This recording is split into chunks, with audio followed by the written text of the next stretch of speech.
What's up, Kenra? Lo here again with another beachy banger for you. Look at this gorgeous California blonde we've created. I can't wait to take you through the simplest balayage technique that you can apply in your salon right now. Let's get started.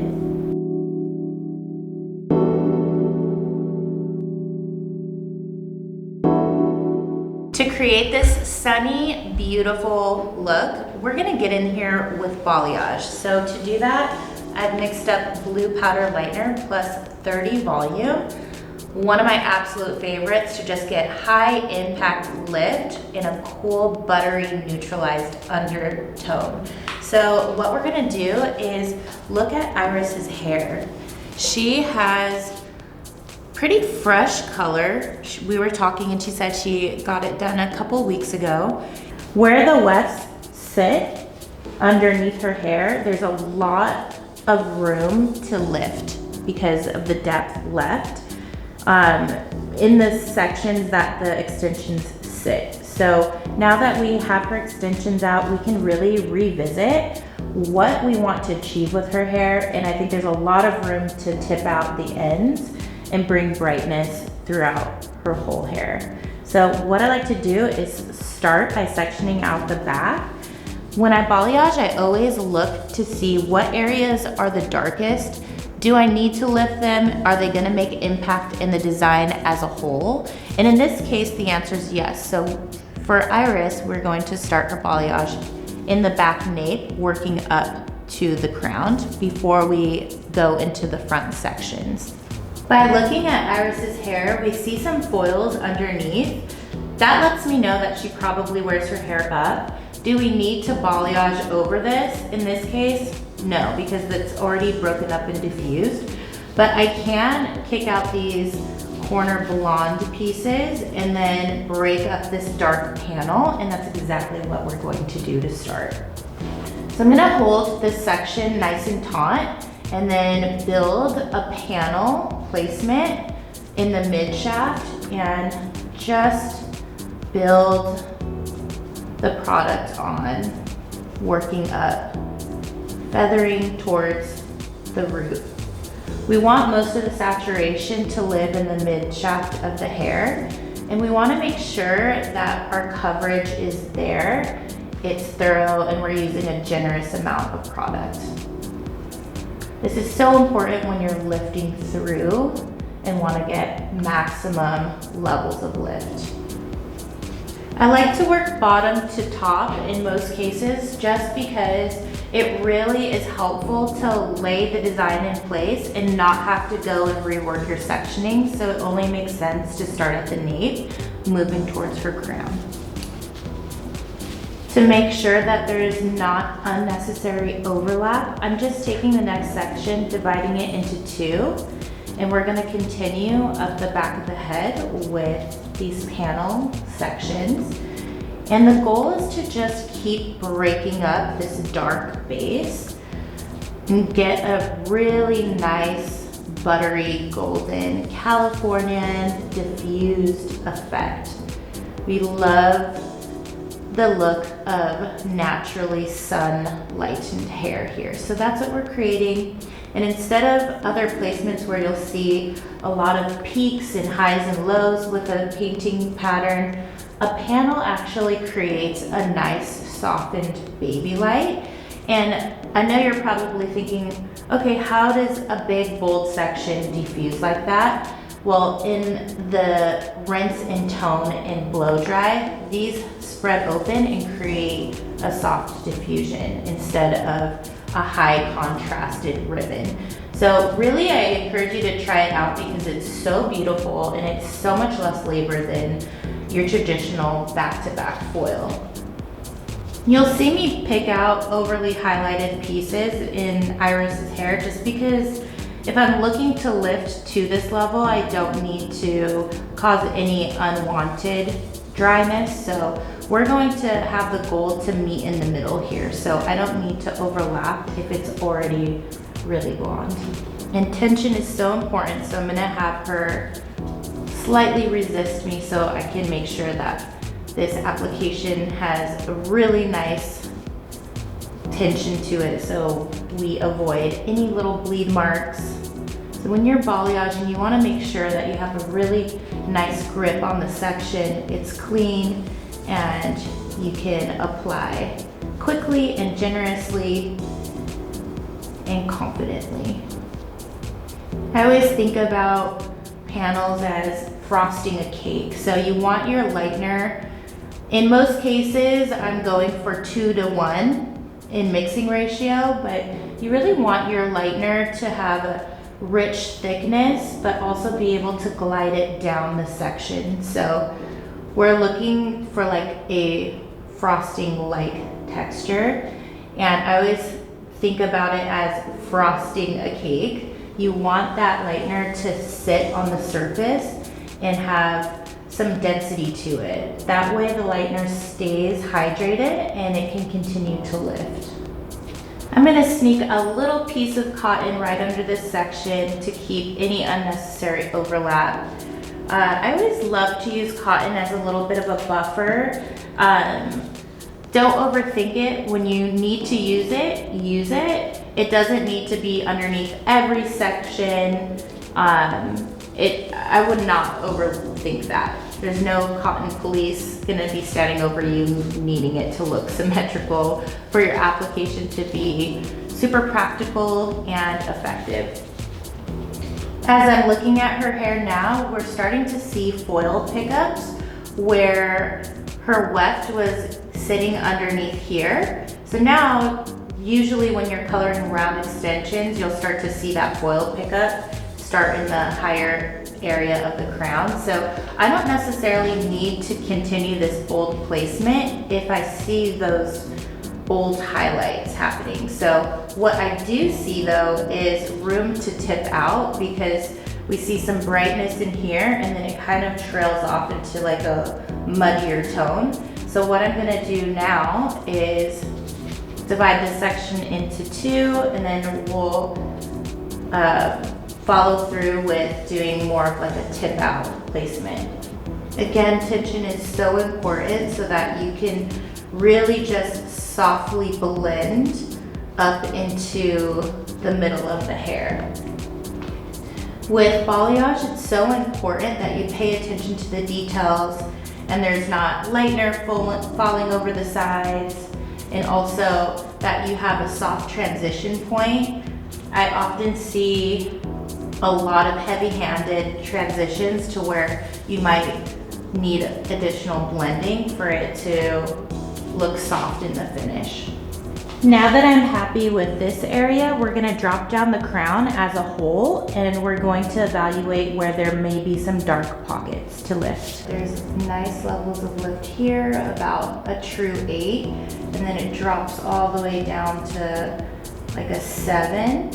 I think this is a really nice base to just lift through because we want connection and we want a fluid depth to light effect. So we're gonna go ahead and tip out this whole area. But I'm going to break that up into 3 parts just so I can manage it and get the right amount of tension needed to have a clean application.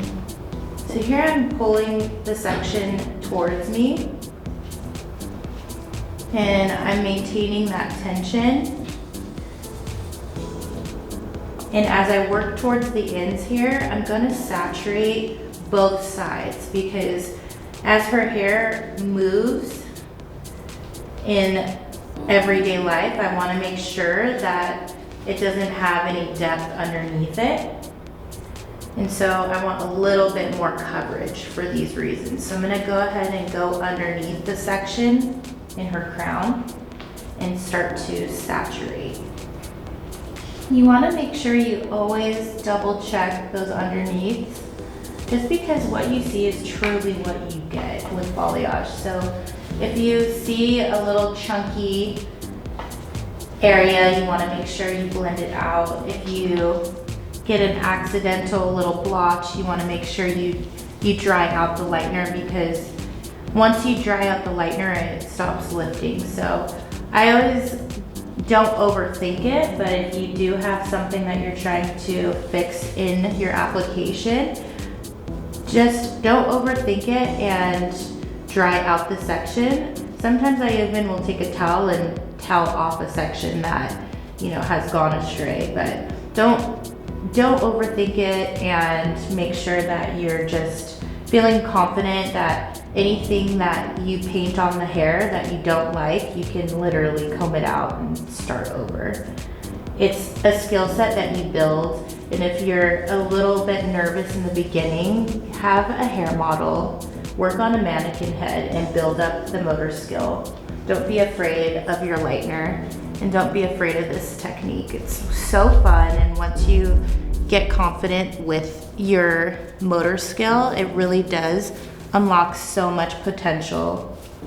Okay, here's a snapshot of the back of our placement. This took no time at all to whip out. You know, if we were really married to foils and doing a color correction, which is often happening in the salon every day, we could still be in our lower nape section, just foiling. So this is just a really good inspiration for you to think outside of the box, simplify your application, and to just lay the lightener on and see what happens. See how your vision changes for these color corrections, because so many times, I know for myself, being in the industry so long, it's easy to overcomplicate what you're doing. So this is like a very simple, effective way to just knock out the back. So let's turn her around and see what we can do to blend in the front. When we look at the front of her hair, it is actually soft, light, and it has a fine texture. So I don't want to dry out her hair. So we're going to be cautious with our application, and I'm not gonna overwork her. But I am gonna start again from the bottom, right over her ear, working up towards a money piece. I really don't see a need to change much in here. If this is really dark already, we would diffuse it and work panels up. If you're curious about how that looks, please look at my other tutorials. We have so many amazing tutorials in here on the Kenra playlist that show all kinds of different hand-painted techniques from me. In this case, we're customizing it to accommodate what Iris already has going on in her hair. So what I'm gonna do is break up the sections underneath, marry it to a bright money piece in the front. So I'm just gonna section it and begin now. The main thing I'm looking at here in this section is brightening up from here down. I think that's gonna create a really soft effect. And then I can actually blend out these harsh regrowth lines in the tone. So that's what we'll do. And I'm just gonna lay this section just gently behind her shoulder. And then we're gonna move to the other side of her other ear. I like alternating my sections ear to ear just so the lift is symmetrical. This little guy is her foil from underneath her nape. I see it's a little drab at the end, so I'm just gonna kind of step outside of my flow, pick it up, do that little tip out detail, and then just keep moving forward. Sometimes when you're looking at the hair, if something jumps out to you, you just have to take care of it and understand that it's a part of a bigger collective picture. And when we get into foil, back to back to back, sometimes we lose our vision of that. That's why I love open air painting, because I'm looking at the hair and thinking about how much connection I can create with an overall vision in mind. So I'm never like thinking too much about the section. I'm always thinking about connecting all the dots, connecting the puzzle pieces. Is something not blending? I use my lightener as kind of like an eraser. So now I'm gonna continue working up this side. I'm gonna take a diagonal section. And as I look at her color, I see it looks like a little bit brassy through the ends. So I'm just going to outline where I see that happening. She has a little yellowness that kind of just trickled up through this highlight. So that's why you're seeing me just erase it. I'm always looking for those details. Like, I'm not putting myself in a box. Again, that's like the magical thing about open air painting. If there's something you don't like, you can just get in there and delete it. It's kind of the same way I view toner too. There's a harsh line, we can delete it. If there's some brassiness in the hair, we can delete it. And also, I'm not creating more issues in the hair too. If I wanted to overthink this and balayage through it, I could. But because there's already a nice soft blend, I'm not gonna choose to overthink that this time either.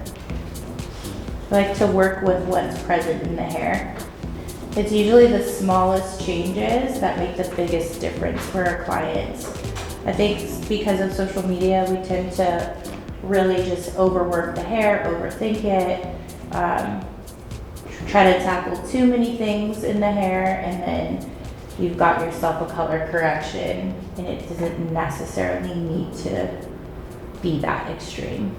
Here's a look at the side of her hair. We're gonna pop over and customize the other side.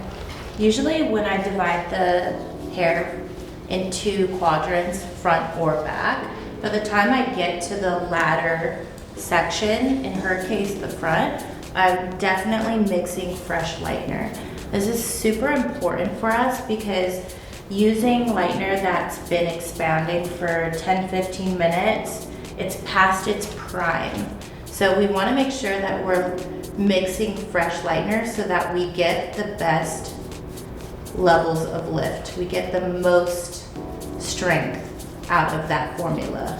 So I mixed fresh 30 volume, and because there's no foils to accelerate the lifting process, it's easier on her hair than if I were to be foiling her with even 20 volume over her pre-lightened hair. So that's another reason I really like to approach blondes with the open air technique, because it's a lot easier on the hair. It's not forcing it to lift, and you can use higher volumes with less risk. This is now our last section on the side. If you ever get afraid of lightener touching the face, you can stick a cotton in there. That would work really well for you. A processing time for something like this usually is about 45 to 55 minutes. So we're gonna start there. If you're concerned about the integrity of the hair, I would just keep an eye on it and check it for porosity. Here's Iris's natural lift. It came out so buttery, so on point. We're super excited. Starting from the back, we are going to drop in a shadow root. And for that, we mixed half 6 and half 8 in UA. For this, we're just going to erase any lines of demarcation or regrowth lines.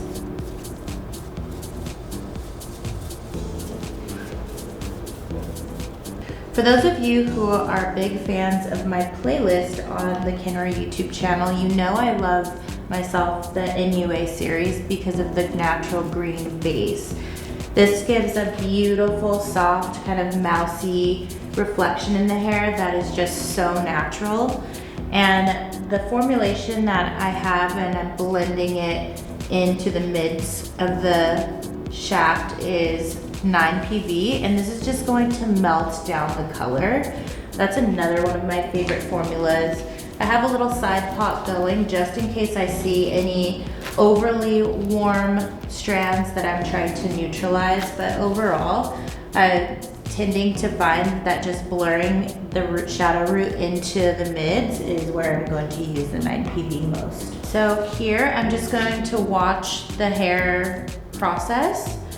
The creams will have a lifespan or processing time up to 20 minutes. Usually I like to just watch the color develop because, as we know, our clients have various levels of porosity. So some clients will grab the tone and others' hair will resist the tone, and it will need to take up to those 20 minutes to process. But because I focus on a lot of blondes, we are dealing with really easily absorbing hair. So that means I'll most likely rinse before the 20 minutes are up. So here we just have a clear cream demi-permanent just to close up the cuticle.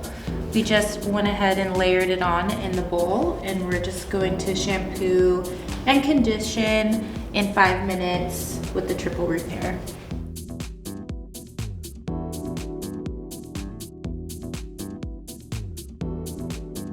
We're gonna give her a really beautiful beachy signature aesthetic with her hair. So to style, I'm using my favorite blow dry spray. This is gonna cut the dry time by 50%, which obviously we love. And I'm telling you, if you bring this into your salon, the place will go wild because this smells so good and it works like a charm. And then also for a little detangling, we're gonna use the Pearl Detangler. Here's the finished texture, and to just add a little bit of saltiness, we spritzed on the dry texture spray. This is phenomenal for fluffing up skinny hair textures and giving like a voluminous, salty vibe. And for a little bit of softness and hydration, we added the Luxe Shine Oil. Here's a quick overview look of what we did for Iris today. We wanted to keep it simple and healthier for her hair, so we went in with a balayage tip out technique to give us that California aesthetic. As I was working through her hair, I noticed that because she's an extension wearer, there was a dark pocket underneath the nape of her hair, usually where those wefts sit. So there was a big opportunity for us to lift and lighten and brighten her hair where the highlights kind of trailed off into a muddy territory. So we mixed our blue powder lightener plus 30 volume and did some custom detailing to bring her whole look to this point. Again, our shadow root was a mixture of 1/2 and 1/2 NUA for a really soft blend. And we did clear all over because we like that raw warmth in her hair.